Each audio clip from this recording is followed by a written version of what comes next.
Ginger Stocky with Aaron Cluley and Jay Williams. Three wonderful friends who are all in very different stages of life and know the importance of having honest, loving women around you. When we need a little extra help, we call up Miss Joyce and we ask her. Because sometimes you just need to talk about life with your girlfriend. So consider yourself one of us now and let's talk it out. Talk it out. Talk it out. Oh, there's that theme song. It's back. It's back. Coming back. Can you make it go away? I don't know. Talk it out. Well, we have been talking about relationships, so we're going to continue that discussion today. And there's so much to talk about in relationships. We started last week talking about girlfriends, basically, how we all need them, how we all want them, and yet sometimes it's not that easy. You don't have people around you, or it's not going as well as you would like it to. So last week we talked about that phrase that we throw around here about more Jesus, less drama, right? And this week, we're asking the question, are you the one causing the drama? So we're going to look at ourselves and see what kind of friends we are this week. We have been looking at the resource, which is absolutely free. So if you want to get this, it's really helpful, called Enjoying Successful Relationships from Joyce. You can get it as a little booklet or digital.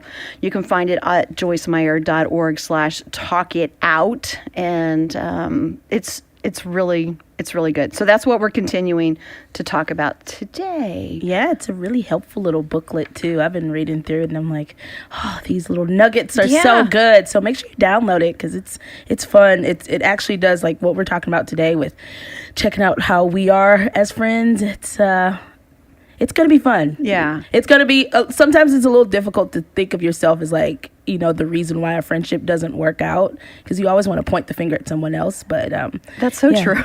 It's like, it's their fault. Why do I have to look at me? Why can't I just blame everybody else? Let's talk about you again.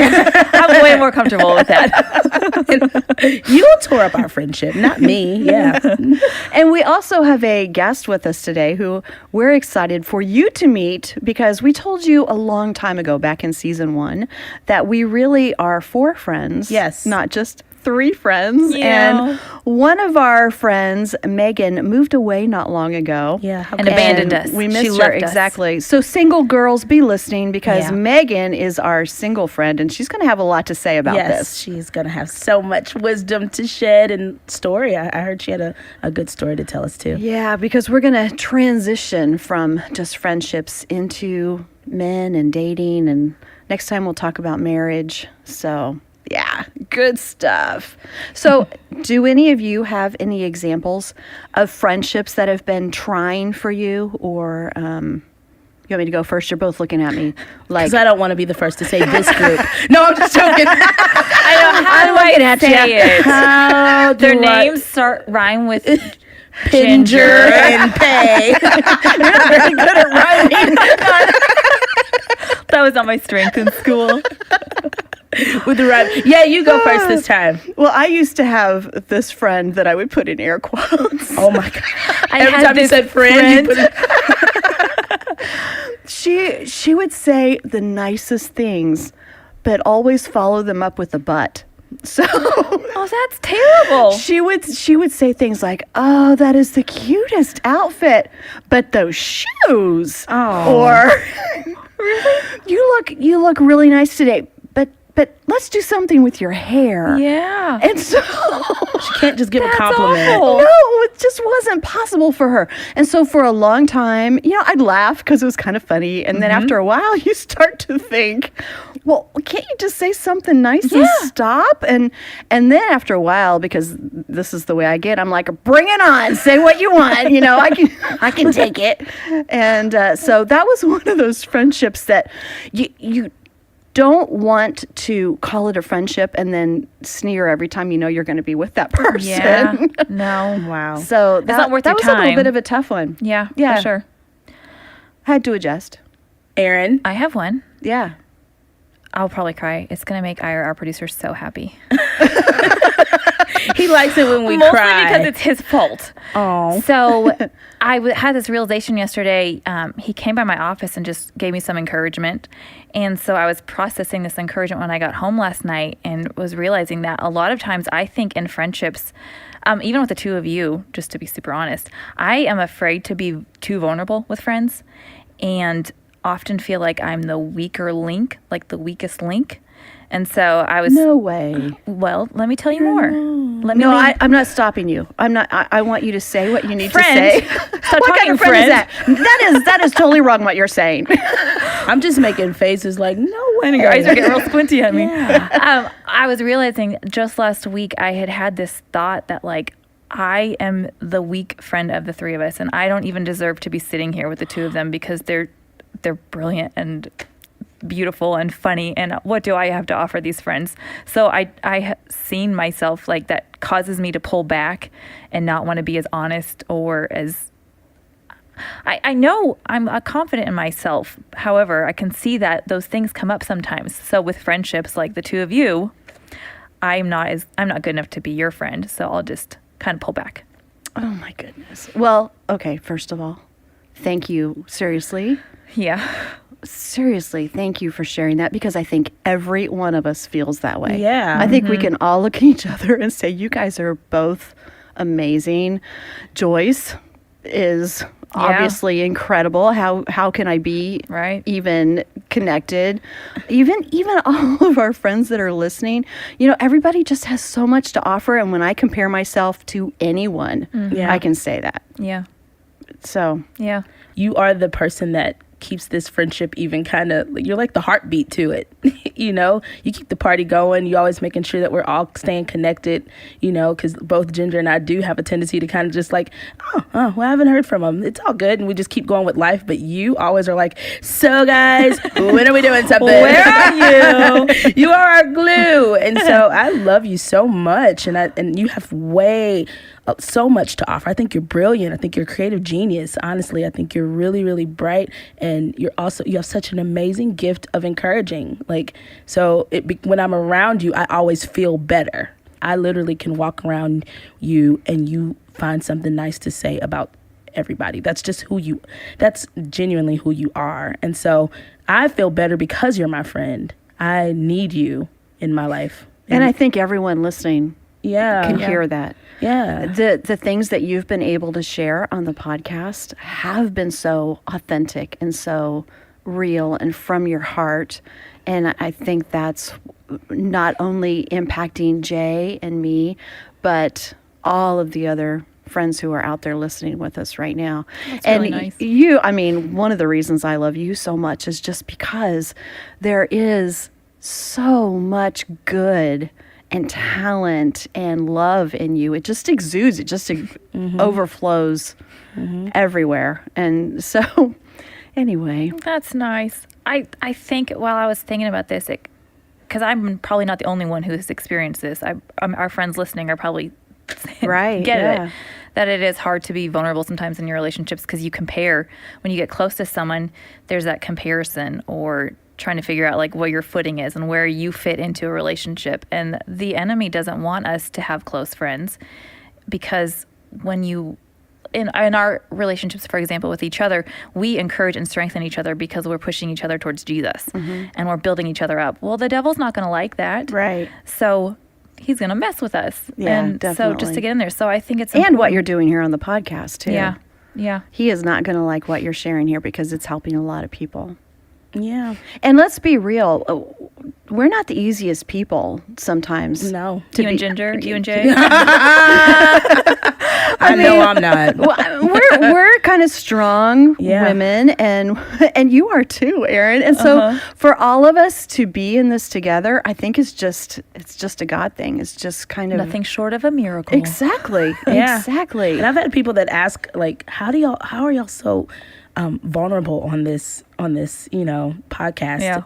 Like, I know you mentioned somebody asked, like, do you know that this goes on forever? Like, someone said, I can't believe the things you say. Do you realize that that'll be out there forever? It doesn't just disappear. No. Like, yeah, we realize it. That's kind of the point. If we're not going to be real, we're not going to do it. Yeah, and that's what makes this friendship so so strong, and that's why you all can join along with us, is because we are truly like it's kind of like walking on like shaky ground, but like thin ice. Like, okay, I'm gonna share it, here we go. Like even if you saw like our body and then language, you hear the crack, and the ice falls through. It's like, and we just go for it. But that's why it's good to have good people around, so that you can feel safe to say those things that even what you just shared, Aaron, and I'm sure we'll share more in this particular podcast, because friendships, and that's the one thing that I've had to work through. Friendships are not they're not easy. They're work. Yeah, right? Absolutely. You have to work at them, and you have to be okay having difficult conversations. You have to be loving through those conversations. You have to know when not to speak, you know? So, yeah, that's why this is healthy. Absolutely.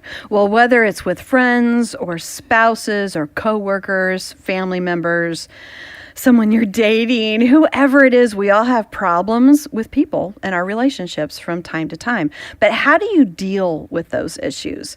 So we're going to start now with what Joyce has to say about that. Most of our problems in life are with people. I mean, really, if you get right down to it, I mean, just think how much happier you would be if all the people would just do what you want them to do. And just behave the way you want them to behave. Now, we do have other kinds of problems, but there's just a lot of people problems. And so the first thing that I want to tell you is one of the ways that you can just save yourself a lot of misery, a lot of hardship, a lot of heartache, because I can tell you, you will have opportunity to be offended. There's no you might, you will. You will have people that will hurt your feelings. You will have people that will say and do things, and you just might think, what in the world is your problem? Now, believe it or not, and I actually believe what I'm getting ready to tell you, because I've had lots of experience with lots of people, I really don't believe that there's many people, and maybe there's nobody, who gets up in the morning and thinks, I just can't wait to see how many people I can make miserable today.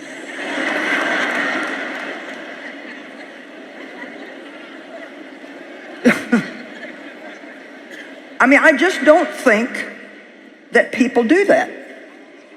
And I think that most of the pain that we get from other people are a result of their own pain. You're not all ready to swallow that, huh? Sounds to me, Joyce, like you're getting ready to ask me to feel sorry for him. Well, no. But my father hurt me so bad, and he hurt my mom so bad, and my brother, and thank God, through his grace, I was able to recover and still have a decent life. But my mom never had a decent life. My brother ended up committing suicide, and it's just, he just hurt so many people so bad. But you know what? He was a hurting man. He was a miserable, hurting man. And when you're miserable yourself inside, it's going to come out somewhere. And it's going to come out on somebody. Now, that doesn't mean that it's okay for people to do that. It doesn't mean that we just let them abuse us and don't confront them or take up for ourselves. That's really, to be honest, that's not even what forgiveness is. It's just not. But one thing that we are commanded to do in the Bible, it's not a suggestion. Come on, the things that Jesus said are not suggestions.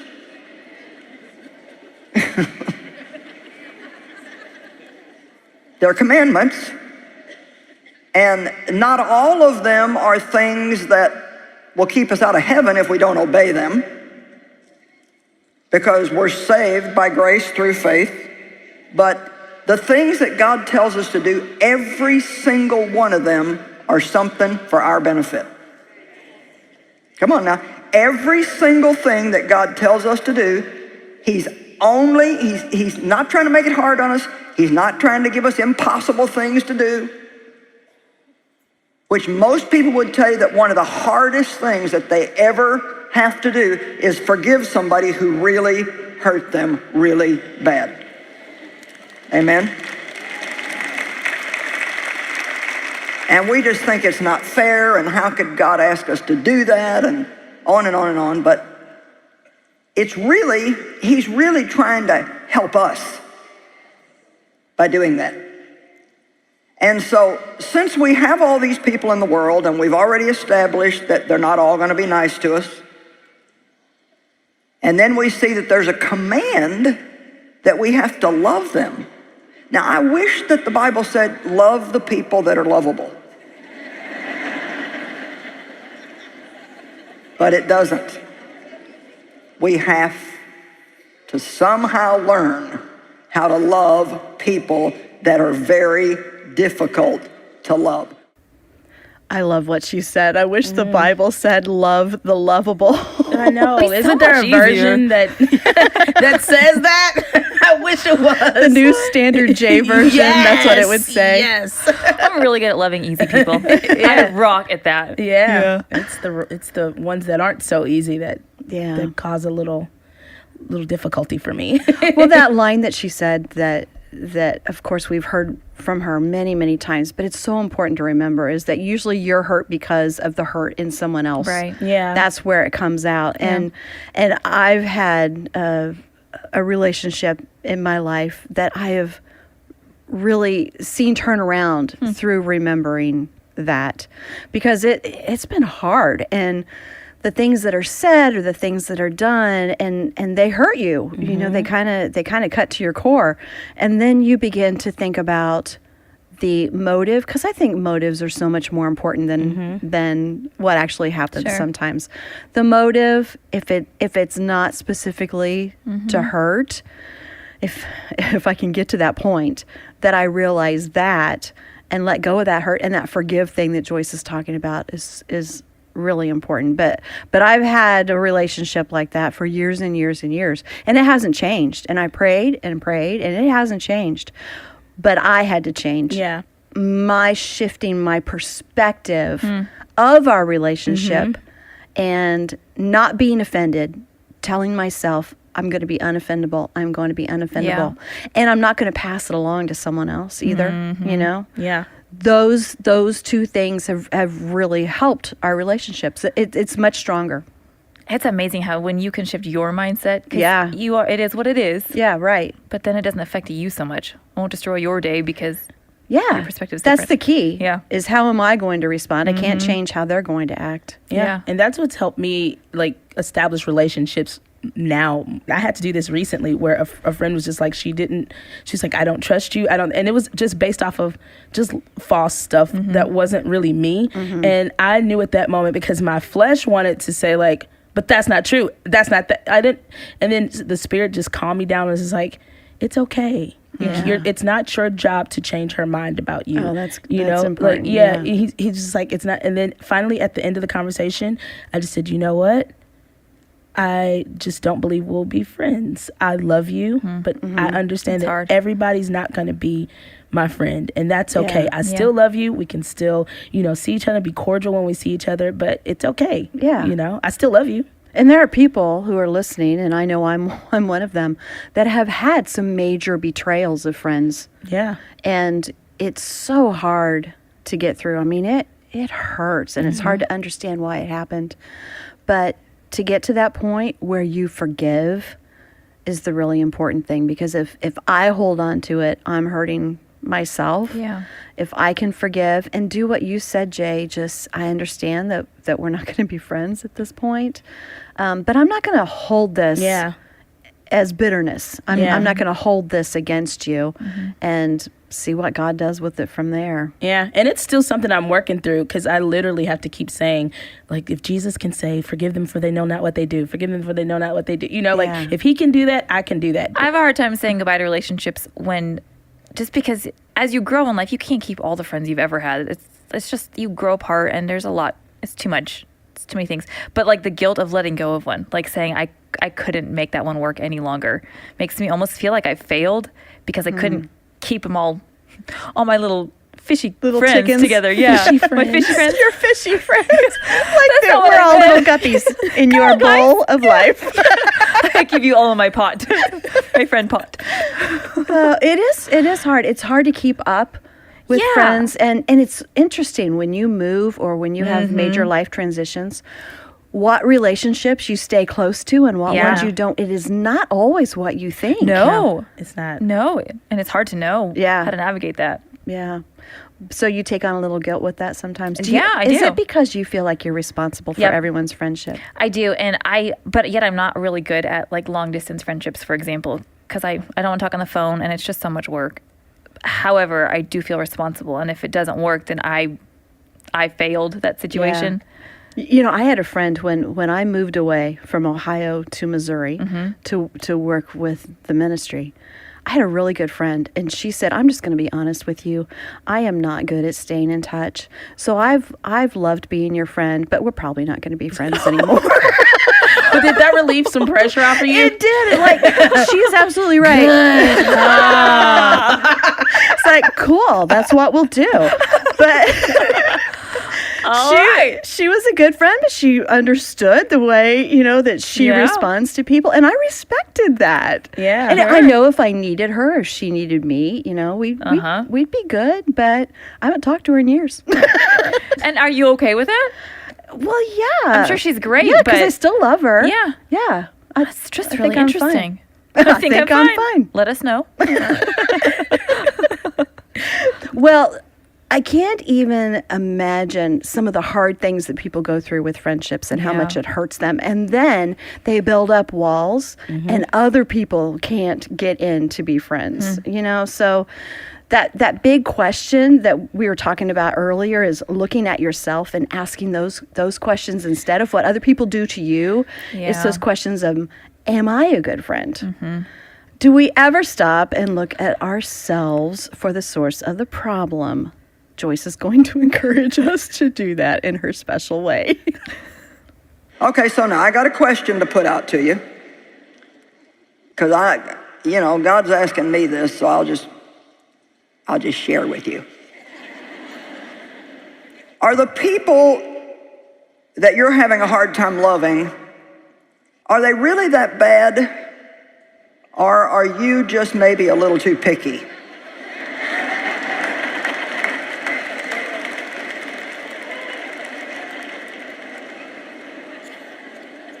For example, I don't do slow very well. I'm like, I can do more things in 1 hour than most people could do in a week. And, I think fast, I make fast decisions, I move fast, so I just don't do slow people real well. So,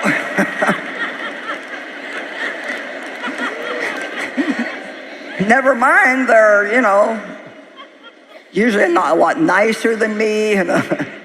But anyway, the point is so I'm just giving you that as an example, is that, I can get impatient.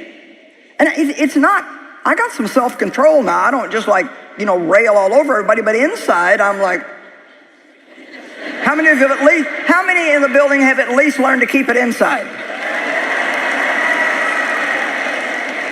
But see, I'm wanting to get to the point where it's not there. I don't want to have to swallow it down. I just don't want it to be there. And yes, we're growing, we're changing, and we go from glory to glory, and thank God we're not what we used to be, and I'm happy for the growth, but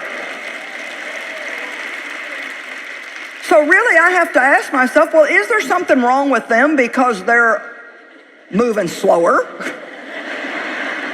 Come on now. Or is there something wrong with me that I'm moving a little too fast? Now, I know another somebody. This is not me, but another somebody. And they don't do well with trying to teach people things. Well, you saw me do it. Why didn't you get it? Well, I told you once. How many times I got to tell you? Well, I told you what to do and you still did it wrong.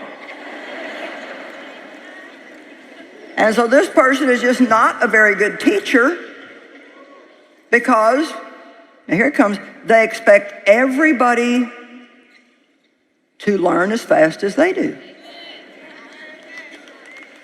But everybody don't. And the thing we got to realize is if you have a quick brain, it's because God gave it to you. It's not because you're better than or smarter than or above. You got it as a gift from God, and he gave it to you for a purpose, but the purpose was not to look down on other people who aren't like you. Jay, I think you brought this up before, that you've wanted your friends before to be more like you. Yeah, that was a realization that I had before, was just I was upset with people because they weren't like me. Mm-hmm. And I didn't know that initially, but I then, after reflecting, after the friendship was over, it was kind of like, well, what didn't I like about it? It's like, well, they weren't as thoughtful as me, like I was always the one planning the parties or like planning the get-togethers. And even it took a lot for me to actually want to be around people because I'm really introverted. I really don't like a bunch of people. Like I like to like kind of be by myself. Yeah. And so I would always go outside of myself to like plan things and to do things for these people, and then they wouldn't do it back, and I'm like, and I even got out of my box for this, like and it was just years and years of that disappointment, and I'm like, well, that's why I felt like I'm better off just by myself, because then I won't be disappointed that people can't be as awesome of a friend as me. Yeah. Because it's true. I'm great. She's right. True. She's right. You are awesome.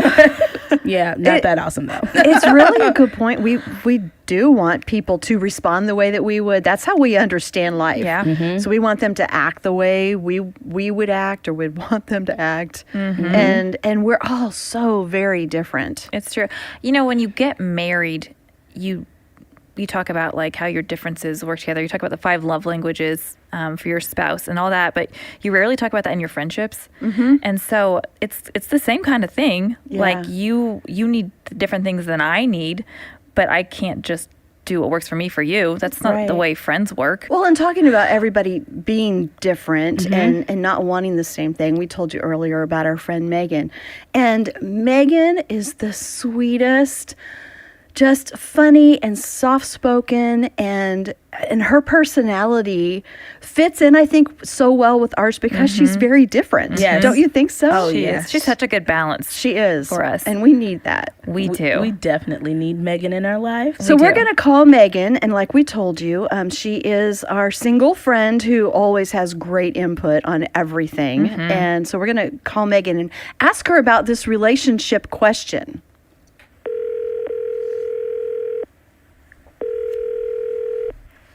Hello. Hello. Hi, is this our friend Megan?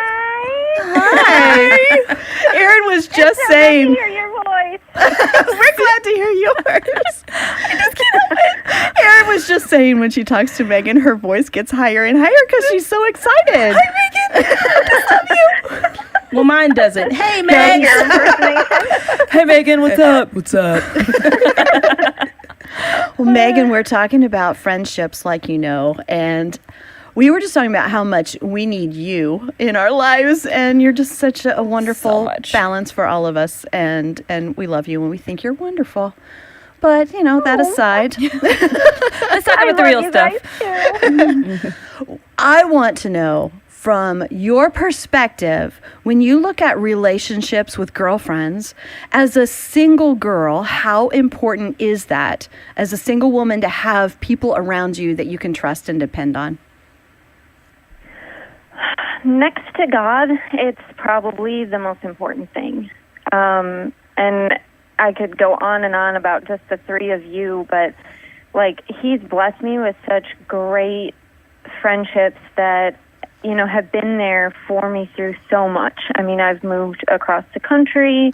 I've changed jobs a couple times, been through like hard family stuff. And without friendships, like those people that, your family knows everything about you. They watched you grow up. They're with you through thick and thin.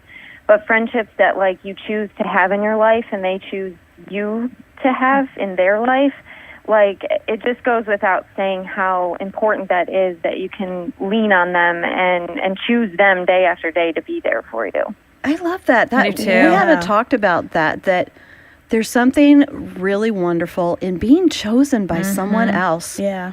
It feels be a so friend. good. Yeah. Yeah. Thanks for choosing me, Megan. Yeah. Oh. Just need a group hug. Well, that's a great answer because, like you said, God is still the number one priority, and we've talked about that a little bit. You can't put friends before God, but we need people, and He knows we need people. So that makes a big difference. Well, and all in different ways too. Like, I love seeing how He just orchestrates friendships, and like, sometimes they're just seasonal. Sometimes you only have them for certain times. But like us, it's been a long distance thing now that we're all conquering, even though it stinks. But just, I love how He beautifully does that. Like, for different seasons and in different places. Like, He's just so great like that. He is. We also want to transition a little bit and start talking about men. We've talked a lot about our girlfriends and the importance of those relationships. But when you look at friendships with men and beyond that, dating relationships, and like we said, next time we're going to talk about marriage. So, Megan, as a single woman, what's the dating world like now? Tell us so we can live vicariously through you. I don't know if I want to. Yeah, it's probably not that. It's not always easy, is it?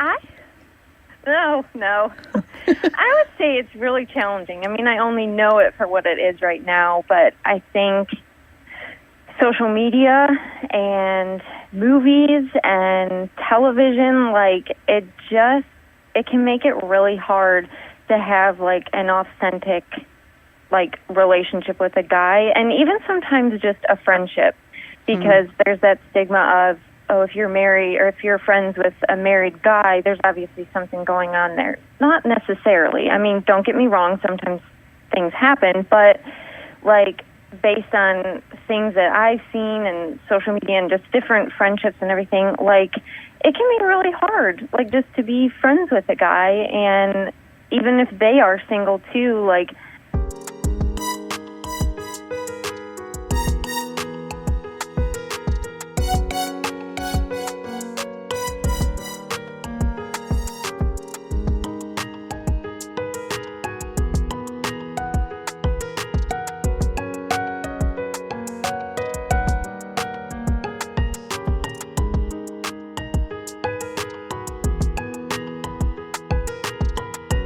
you guys have different expectations of the friendship that may not always be communicated, to where you can end up not being friends because maybe somebody had feelings for someone else and they went unspoken, and so it's definitely been a little challenging, but it's good.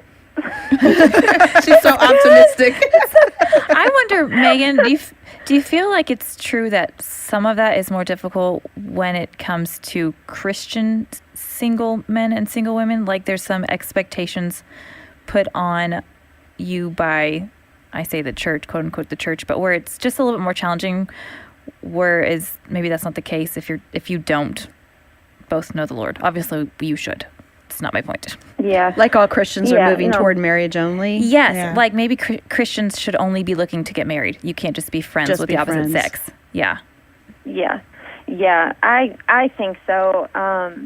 Just because there is that, like, in the church, like, you know, when you're single and other people know, oh, there's another single guy in the church, it's like everybody tries to play matchmaker. And I know people's intentions are good.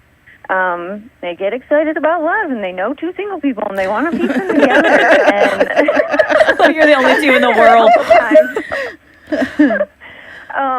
But it is. That's kind of like that whole pursuit, too, of, like, almost guys just don't know how to pursue or just be friends with a girl first. It's, if I'm going to talk to this girl and I know she's single, I have to pursue her. And what does that look like? And what are her expectations and everything? So I think within the church, definitely, it can be more challenging than just in the world.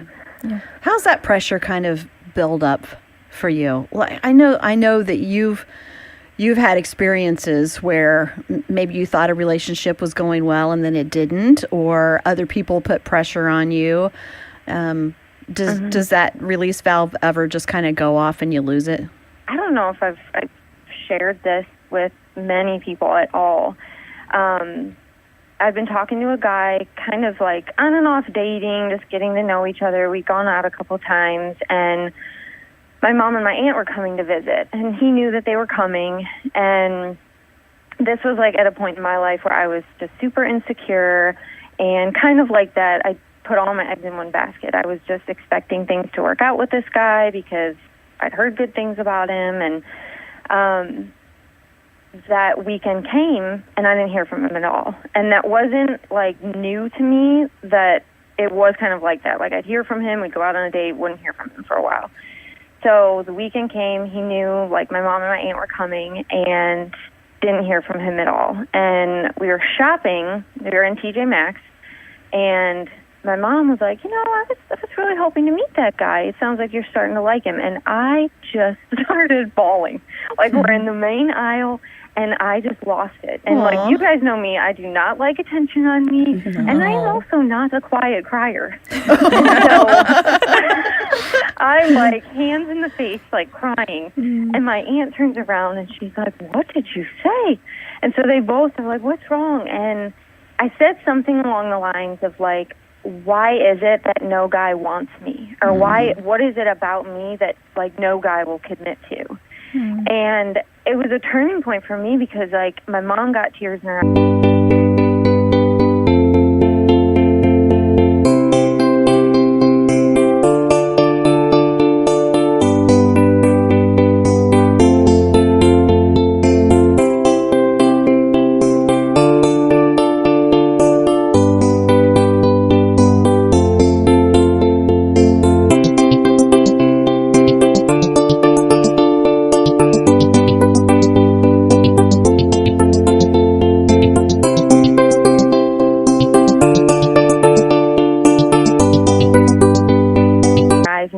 On her face, she later told me, like, it broke her heart to think that I was, like, in such a deep place that I thought there was something wrong with me. And when she told me that, I was like, well, what else would it be? Like, why, I've had all these guys, like, talk to me, I've gone out on dates, and, like, nothing has happened. And from there, it just became, like, this huge, like, deep walk with God in me finding who I am in him and not in having a boyfriend, a guy liking me, a guy meeting my mom and my aunt. Like, it just was a walk with him. So the TJ Maxx meltdown led to good stuff. Yeah. It's not, It did. We all have our meltdowns somewhere. Yeah. Often in public. Yeah. Is it okay if we just call you sometimes when we need a little Megan input? Now and then on the podcast. Yes, of course. I would love it. Okay. We'll just call you off and on, and Erin's voice will get really high, and we'll all be really happy to hear from you. It's time to talk to Megan, because Erin talks like this. Thank you, Megan. We love you. Thank you, guys. Love you guys. Love you. Oh, well, we have one more podcast on this topic, and we're going to switch and talk about marriage at that point. So our encouragement for you this week, when you're saying, okay, what do I do with all this? All that we've talked about, what we want you to do is to go out and really love people this week. Yeah. Work on relationships, no matter what relationship it is. Family, friends, just love people. And even those really hard to love, those challenging people, choose to love and forgive anyway. And then use hashtag Talk It Out, girls, and let us know some of the experiences that you've had this week. I think it'll be good stuff. It will be. Well, don't forget, if you haven't heard all of the podcasts, if you want to catch up on some of the other things that we've done this season, you can do that. Go to joycemeyer.org/talkitout. And like I said, use that hashtag Talk It Out, girls. Check out our Instagram stories, all the fun stuff. And